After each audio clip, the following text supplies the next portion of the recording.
bwawe ubu twaje kugushima turagusingiza. Turagushimye data wa twese udukundiye kubaho ubihererwe icyubahiro, tugusabye kutuba hafi ngo tweze buri muntu wese umuhe imyumvire myiza kugira ngo imigambi yawe igerweho kandi buri wese agere ku byiza ayobowe nawe. Tubishimire izina ryawe, tubyambaje mu izina rya Yesu, amen. Uyu muri kumwe ni Nzungu Gadi. Uyu munsi turaganira ku by'ubuzima bwiza. Dufite insanganyamatsiko itubwira ngo nibwira ko buri wese turi barayisubiramo kenshi kandi twifuza ko ni igisonga cyiza cy'umubiri wacyo. Ijambo bita igisonga ku batunzi babyita urugango, ku bakoresha abandi bose baba bita le chef du personnel. Ni umuntu ubaza ibyawe wamubikije. Akaba rero Bibiliya itubwira ayo magambo, ikunda kutwereka neza ko twebwe turi bisonga, ko tutari ba nyiri ibintu. Rero ariko icyo tuvugaho uyu munsi ni icy'umubiri. Uyu mubiri dufite Imana yarawuremye, iwudusigira nk'impano, iwudusigira nk'ikigega, iwudusigira nk'ubutunzi, iwudusigira nk'uruganda, iwudusigira nk'umukozi. Noneho twebwe tugahinduka ibisonga byo kuwugenzura neza ngo tuwufate neza, tuzabazwe ibyawo mu buryo bwiza. Iki gisonga rero kuko kimaze kumenya neza ko atari ibyacyo cyangwa se bikireba ari iby'abandi, nicyo Bibiliya itwigisha. Ibyo ndabisoma muri Bibiliya kugira ngo mbanze njyane n'abantu benshi cyane batabizi yuko ibyo bafite babibikijwe. Muri Matayo 24 umurongo waho wa 39 haranditse hagira hati, ndetse ntabwo ndi burebe byinshi cyane. Haranditse hagira umurongo wa 39 niho mpera. Haranditse hagira hati, kubakurikiranira hafi yaravuze ngo ntibabimenya kugeza aho umwuzure waziye ukabahita utwara bose, niko no kuza k'Umwana w'umuntu kuzamera. Icyo gihe abagabo babiri, reka nayo kwirirwa ntindiye cyane, ahubwo ngo umurongo wa 43, ariko ibi mubimenye iyaba nyir'urugo yaramenye igihe igicuku umujura azaziramo, yabaye maso ntiyamukundiye gucukura inzu ye. 44, nuko rero namwe mwitegure kuko mutazi igihe Umwana w'umuntu azaziramo.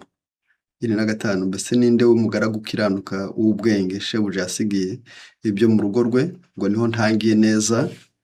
Ninde mugaragu ariko ukiranuka w'ubwenge? Iki gisonga kigomba kuba gikiranuka, iki gisonga kigomba kuba gifite ubwenge. Nyir'urugo yasigiye ibyo mu rugo bose, yasigiye abo mu rugo rwe kubagerera igerero igihe cyaryo. Uwo mugaragu arahirwa shebuja naza agasanga abikora. Ndababwira yuko azamwegurira ibintu byose. Ariko umugaragu mubi niyibwira ngo shebuja aratinda, simpatinda cyane. Nkashaka kubereka neza ko umugaragu iyo asigiwe ibyo mu rugo n'abo mu rugo, akabwirwa kubagerera igerero mu gihe cyaryo, aba asigiwe umurimo ukomeye, ariko ufite umugenzuzi w'ifasi cyangwa se auditeri.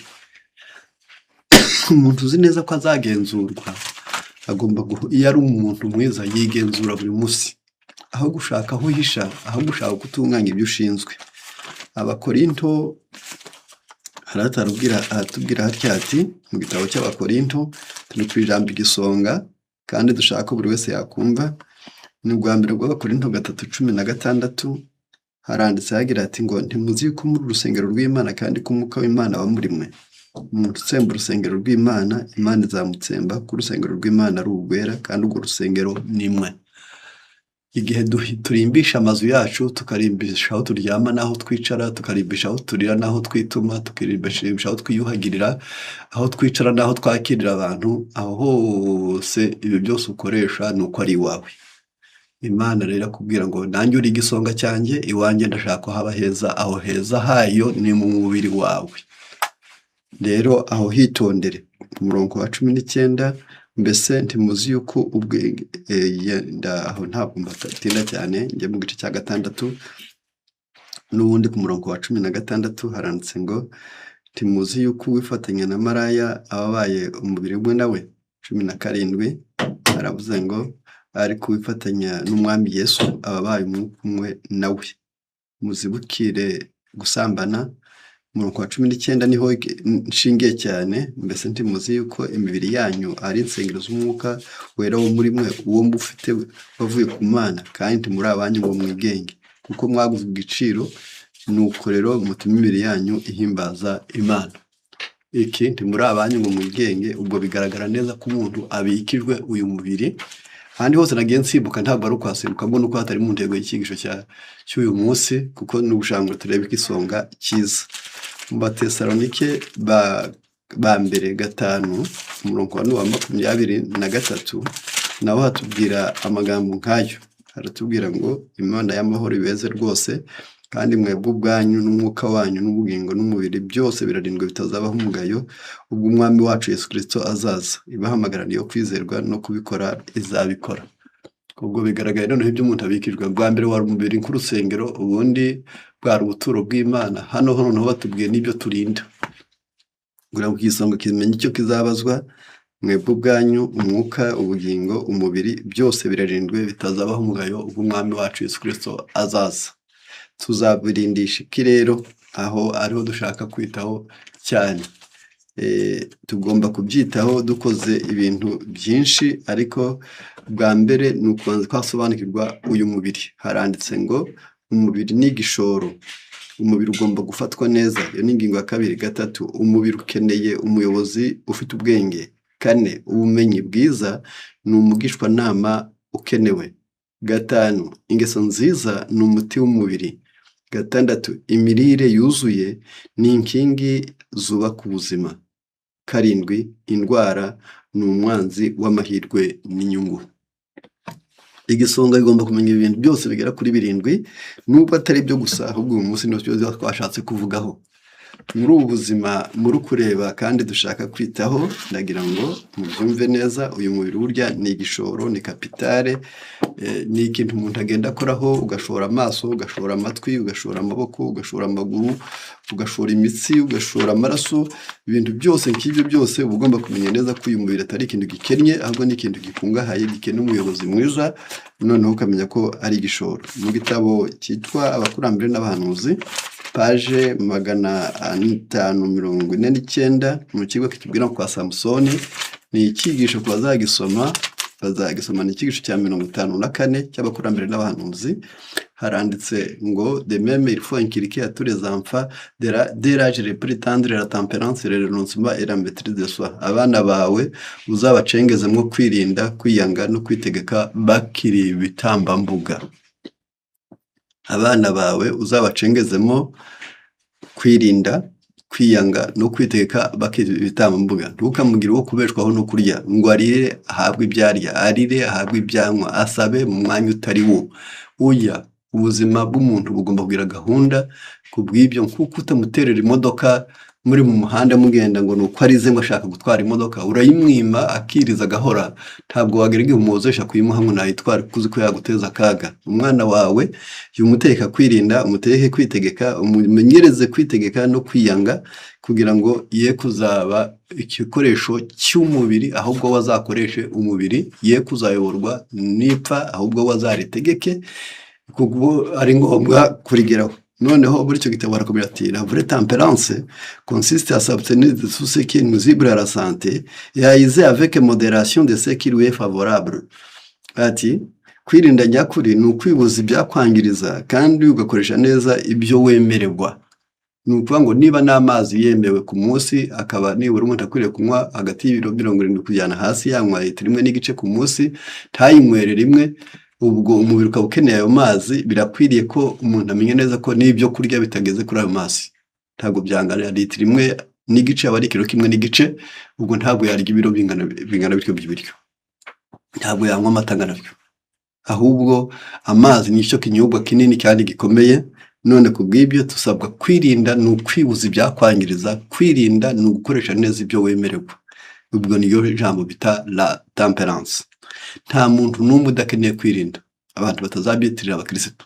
Ujya kwituma urareba uko urina ngo urebe ko wicara, wajya kuryama ukareba uko uryama neza, wajya kuvuga ukareba amagambo uvuga, wajya kureba ukamenya amasaha yo kwitegereza nayo kugabanya umuvuduko wo gutumbira, yarangiza wagenda ukagabanya intambwe, wiruka ukirinda kwiruka nk'umusazi, yarangiza waba wandika ukirinda kubiheraho, wareba imashini ukagerageza ukagabanya umucyo. Ikintu cyose umuntu wari wese kwirinda ni ihame rigenga umuntu wese ku isi, ntabwo ari rigenga umukristo wenyine, ahubwo umuntu wese wanga kwiteza akaga. Ihame ryo kwirinda ni ingingo y'ubuzima.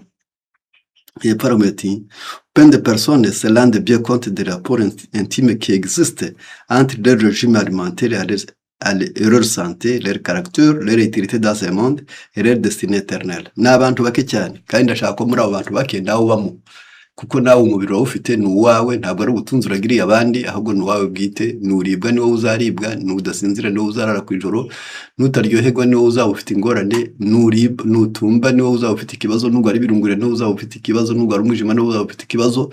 Umubiri wawe iyo uragiza abandi ni ubutunzi butabitswa. Kubw'ibyo niyo mpamvu bakubwiye ngo ni bake cyane basobanukiwe neza ko isano iri hagati, cyangwa se isano ya gicuti iri hagati y'imirire yabo n'ubuzima bwabo, imirire yabo n'imico yabo, imirire yabo n'akamaro kabo mu isi, imirire yabo n'umurage wabo w'iteka ryose. Umugambi w'iki cyigisho aba ari ukugira ngo kuko wasobanukirwa neza ibisabwa, kuko hatabayeho kubimenya neza byakurushya. Rero jya ugerageza gusobanukirwa neza ibyo usabwa kugira ngo nibura umenye neza. Iyo umuntu ariye neza agira ingeso nziza, iyo umuntu ariye neza agira amagara meza, iyo umuntu ariye neza agira akamaro mu isi, iyo umuntu ariye neza aragenda akagira umurage w'iteka ryose. Ngibyo ibisabwa. L'école est le serviteur de l'esprit et non le contraire. Reba umubiri wawe uzabe umugaragu w'intekerezo, intekerezo zawe ntizikazabe ziba umugaragu w'umubiri. Aho umubiri uvuze ngo wampa nawe uti akira, wazaba umusazi, wazaba ikiryakare, wazaba bityo mbese wabaho utazi kwitegeka mu mirire. kandi mutazi kwitegeka mu mirire, kwiyobora biramugora, kwibwira biramugora, gukemura ibibazo biramugora, kuko abantu bose bari mu myanya y'ibwiringi, ibyo bita position de confiance, bagomba kuba ari abantu bazi gufata imyanzuro vuba kandi neza. Aha ntabwo mpatinda, icyo nari nshaka kwabwira nk'uko twasobanukirwa iri tegeko rireba bose, buri muntu wese ahari hose. Itegeko rimubwira kumenya uko arya, akamenya ko ibyo arya ari mbere kubwaramo akamaro ke, rireba umuntu wese ku isi. Abambere rireba ni abami, ni abategetsi. Igice cya kabiri cya Zaburi harimo ijambo rikomeye ritubwira ngo ni umurongo wa 10 igice cya kabiri cya Zaburi, haranditse ngo noneho mwabami mwe mugira ubwenge, mwabacamanza mwe bazabo mu isi, mwemere kwiga, mukorere Uwiteka mutinya, munezerewe muhinda imishyitsi. Noneho ahangaha muhumve mubyumve neza. Noneho mwabami mwe mugira ubwenge, mwabacamanza mwe zabo mu isi, mwemere kwiga, mukorere Uwiteka mutinya, munezererwe muhinda imishyitsi. Ntabwo bamenshi, ntabwo iyo mwinje muri za biro zanyu barabatoye ngo muyobore imbaga cyangwa bake itsinda cyangwa se abashinzwe ibyerekezo bikomeye, ntabwo umenya ko ari Imana uri gukorera. Imana niba uri umugabo w'ingabo, jya umenya ko hejuru hari umwami w'aba. Niba uri umwami, hejuru hari umwami w'abami. Niba uri umugabo w'ingabo, hariho Uwiteka nyir'ingabo. Kubw'ibyo jya umenya neza, niba uri umutegetsi, kubwo hariho undi mutegetsi witwa uw'umutimanama wawe, ariwe Mana. Kubw'ibyo jya wemera kwiga. Hariho inama nyinshi cyane zatuma ugira uburambe ku kazi, zatuma utunganya akazi kawe, zatuma ukora ntikakuvune, zatuma ukabyaza umusaruro, zatuma ushimwa na benshi, ari uko nawe washoboye kwiyobora wowe ubwawe. Niyo mpamvu bavuze ngo mwabami mwe mwemere kwiga. Mu mubwiriza 10 umurongo waho wa 16 hatubwira ishyano tugushije ariko rikomotse ku bami n'abategeka. Amagambo ava mu kanwa ko ya murongo wa 16 na 17 igice cya 10 cy'umubwiriza, wagihuguwe iyo ufite umwami w'umwana muto kandi bikomangoma byawe bikabirya kare, ubonye ishyano. 17 wagihuguwe ubuhiriwe iyo ufite umwana w'imfura h'umwami kandi ibikomangoma byawe bikarya ku gihe gikwiriye kugira ngo bigire amagara bitari mu isindwe.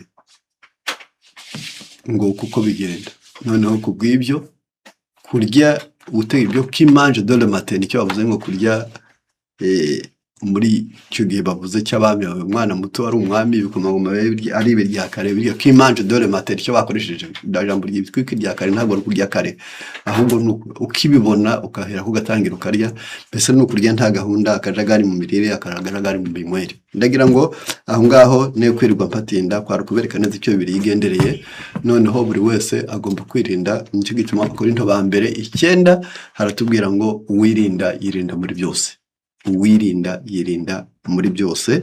Nabyo reka musome uwo murongo uwo noneho ureba bose.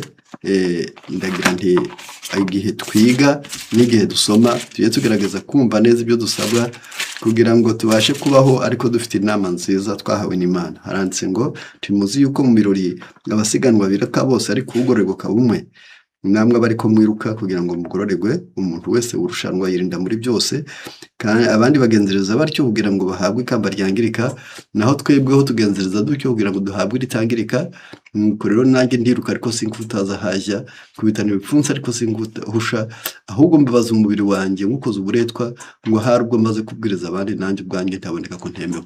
Iyo ni inama ku bigisha, pasitoro, gaho umwarimu, gaho umwigisha, gaho profeseri kuri universite. Ukuri nawe uri mu bigisha kimenye neza ko igihe wigisha nawe ujye uboneka ko wemewe. Noneho isi ifite akaga rero ko kuba yaragize ibisonga. Twabaye ibisonga bibi bitizewe ku mibiri yacu, niyo mpamvu uribwa mu nda, niyo mpamvu abandi mufite ibibyimba mu myijima, abandi mukaba mufite amavuta menshi mu mubiri. Urugimbu rwabaye rwinshi kandi rwagara rugomba kuba nabwo rukaba rwinshi ari na rubi, bikaba ari ikibazo. Mbese bwa nko kubyara umusazi, nyuma ukabyara ikigoryi, nyuma ukabyara impumyi, nyuma ukabyara umwinanirwe, nyuma ukabyara ikirema, nuko ukagwiza abana ariko badafite icyo bamaze mu muryango. Rero muri kino gitabo mfashe cyitwa ubutumwa ku basore, ni inama twebwe duhabwa nk'inshingano byo bite santé succès.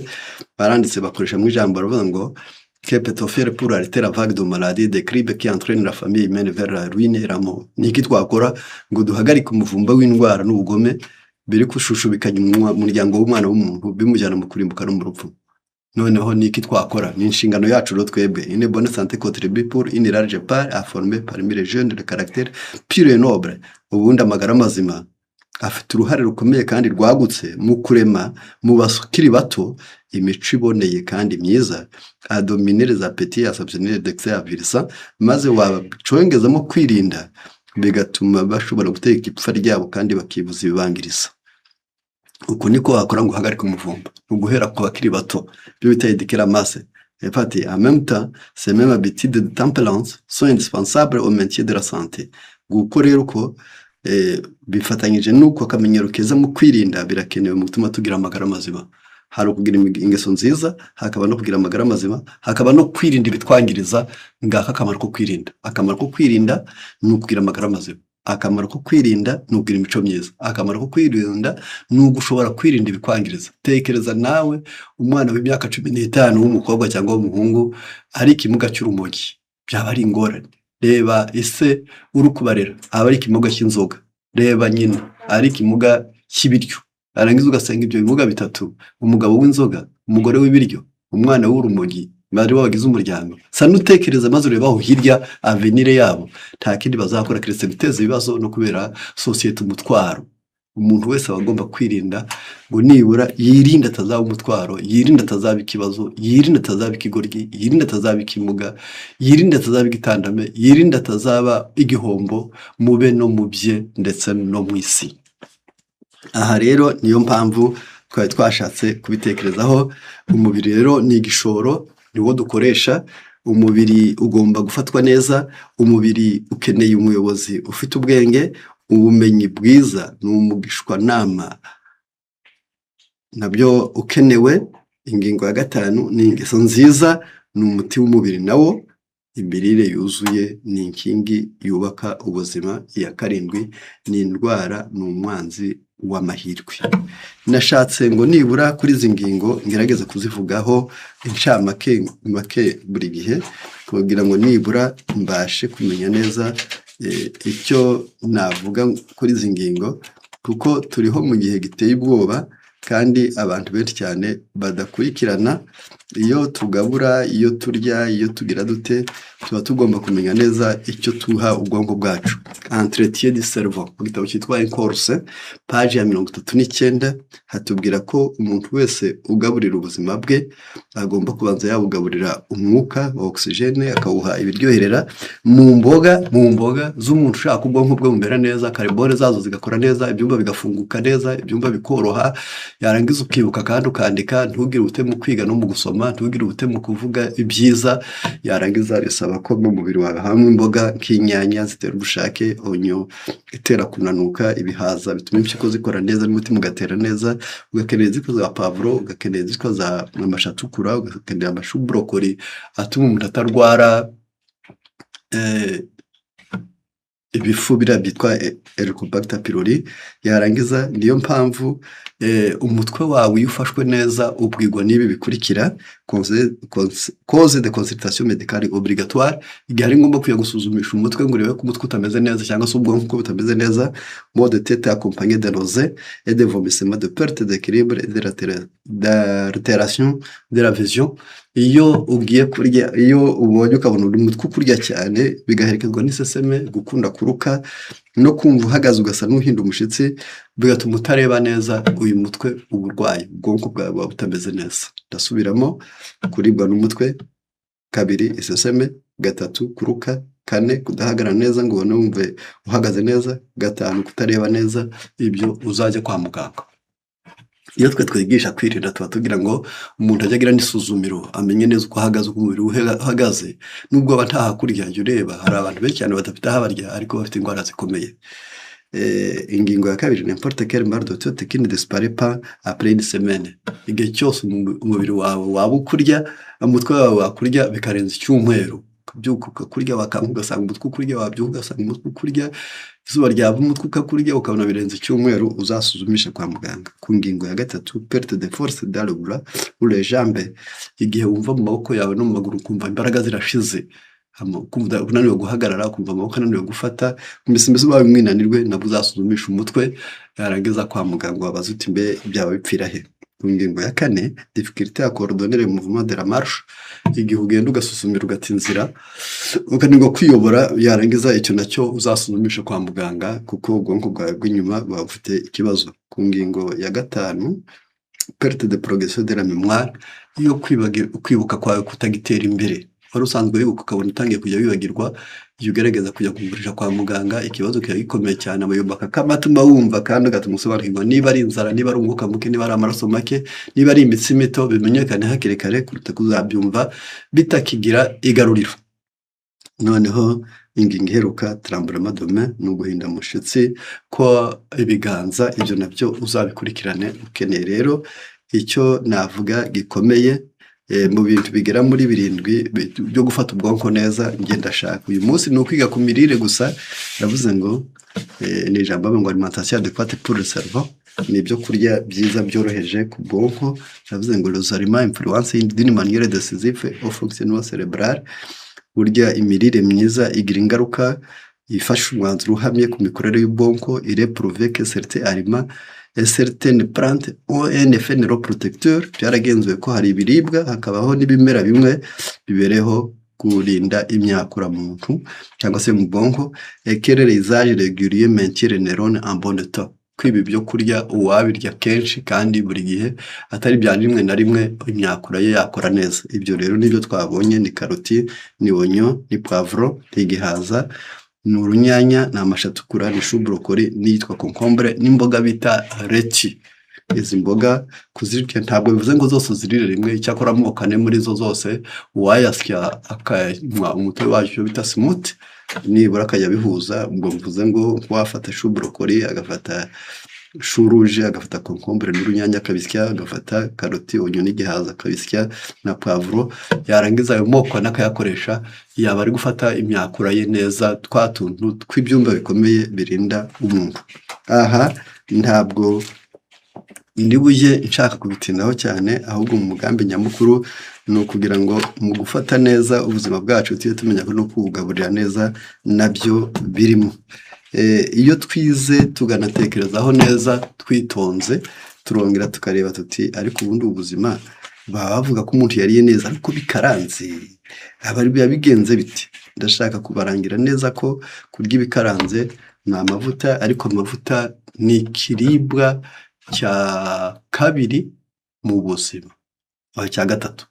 Ugomba kurya poroteyine kugira ngo umubiri wawe wiyubake, ukarya ibiryoherera kugira ngo umubiri wawe ugire imbaraga, ukarya ibinyamavuta kugira ngo ubushyuhe no kuringanira kw'imitemberere y'amaraso bigende neza, kandi ibyo bita miyerine, ibintu by'amashanyarazi yawe yo mu mutwe bikore neza. Ariko ntabwo ari biryoshya, ntabwo ari kondima, ntabwo ari ibintu by'ibirungo, ahubwo ni ikindi kiribwa gisaba kuba muri kantite ntoya, yarangiza ku rugero rwo hasi, yarangiza nyuma ukazarya imboga zirimo umunyungugu kugira ngo ingingo zawe zikorane, kandi ukarya amavitamine kugira ngo ubuzima nabwo bubemo, ukanywa n'amazi kugira ngo umubiri wawe usukurwe.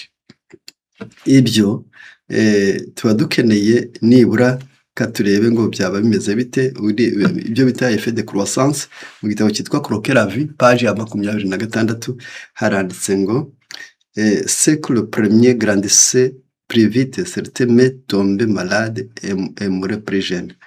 Ni ijambo ryakoresheje, aravuze ngo niko ko hari ibyo kurya bitera abana gukura, ariko kenshi na kenshi ugasanga bakura bwangu, ariko bitewe no kurya nabi bagakura bwangu, nibyo, ariko bakagwara bwangu n'ubundi, kandi bakunda gupfa ari bato.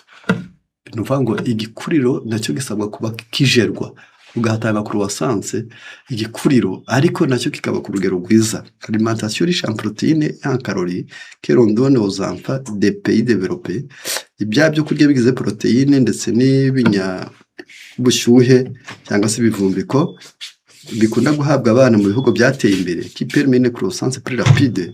Umwana ubiriye akura vuba cyane, peut avoir de graves répercussions à l'adolescence et à l'âge adulte. Umwana wahawe ibyo kurya bitera igikuriro cyihuta cyane akiri muto, yarangiza bishobora kuzagira ingaruka mbi ari kubyiruka cyangwa akuze.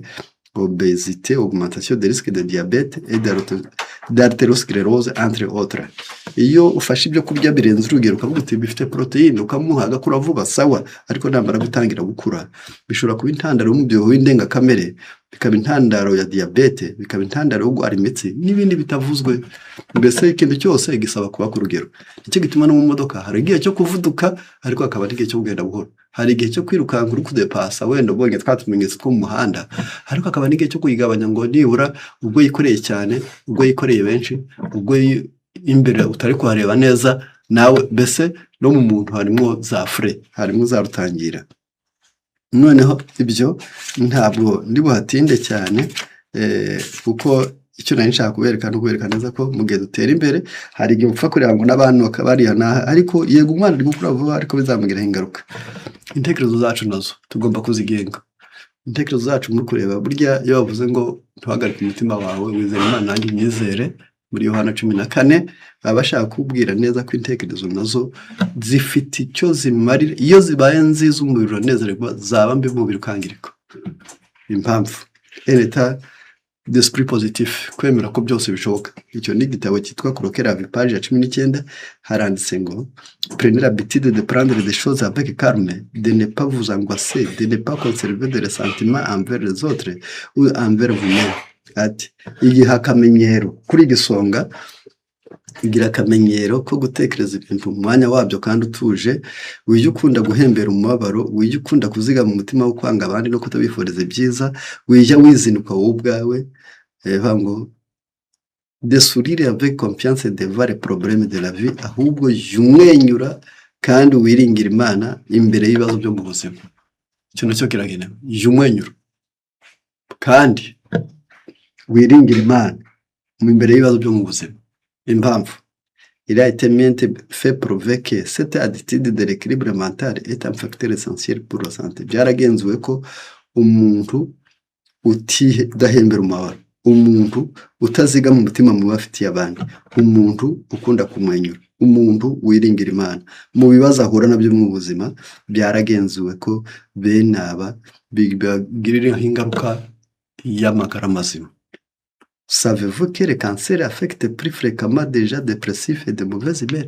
Mwari muzi ko iyo kanseri igeze mu muntu ukunda kwiheba, umuntu uhorana ikizizi, imufata mu buryo bworoshye?